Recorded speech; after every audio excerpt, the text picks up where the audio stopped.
এত বারবার ট্রফি জিতছে, কিন্তু ওরা কিন্তু আসলে আলটিমেটলি যখন বড়দের খেলায় আসে তখন কিন্তু ওরা একটু পিছিয়ে যায়। যে কোনো একটা দল ট্রফি জিততেছে, এটা অবশ্যই এটা সাফল্য বলতেই হবে।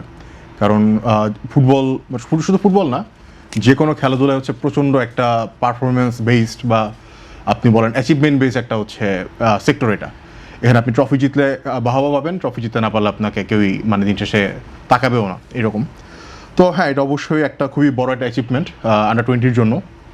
কারণ আমরা এবার গেলাম হচ্ছে ডিফেন্ডিং চ্যাম্পিয়ন হিসেবে, আমরা ট্রফি নিয়ে চলে আসতে পারলাম। তো এটা অবশ্যই একটা ভালো, এটা একটা খুবই ভালো জিনিস। আমি বলবো যে এটা ওভারঅল হচ্ছে আমাদের ফুটবলে কতটা ইম্প্যাক্ট রাখবে এটা আমি এখনই নিশ্চিত করে বলা সম্ভব না। কারণ হচ্ছে কারণ আমি যদি তাকাই অনূর্ধ্ব-20 বা বয়সভিত্তিক ওয়ার্ল্ড কাপগুলোতে, ওখানে কিন্তু নাইজেরিয়ার চাইতে বড় কেউ নাই।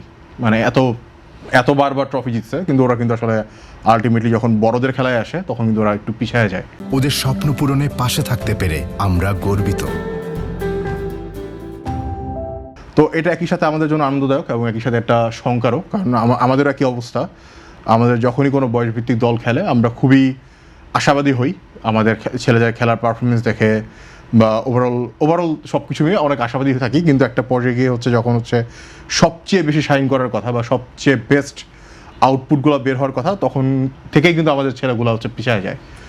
তো এটা নিয়ে আসলে বাফুফের উচিত একটু চিন্তাভাবনা করা, কীভাবে হচ্ছে একটা মানে কী বলবো, এটাকে একটা সেতু বন্ধন করা যায়, যে বয়সভিত্তিক জাতীয় দল থেকে হচ্ছে ট্রানজিশন যে পিরিয়ডটা বলবো আমি, সিনিয়র লেভেলে যাওয়ার জন্য এই জায়গাটা একটু কেয়ারফুলি হয়তো ওদেরকে যদি দেখাশোনা করা যেত বাফুফের তরফ থেকে, আমার মতে ভালো হতো এটা।